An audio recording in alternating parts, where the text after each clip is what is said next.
tama. Sa lalo na open and shut case ang mga ito. Hiniling din ng DPWA sa Ombudsman na magsagawa ng completion proceedings at makipag-ugnayan sa Anti-Money Laundering Council para sa mga iba pang pagpapag. Ang importante dito, maibalik ang pera ng tao.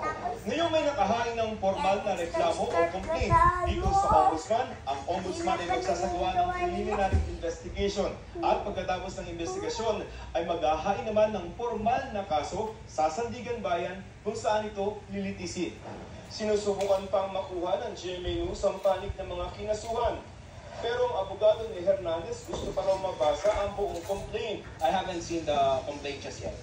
Pag ginagawa mo sa However, my take lang is, have you seen the complete picture?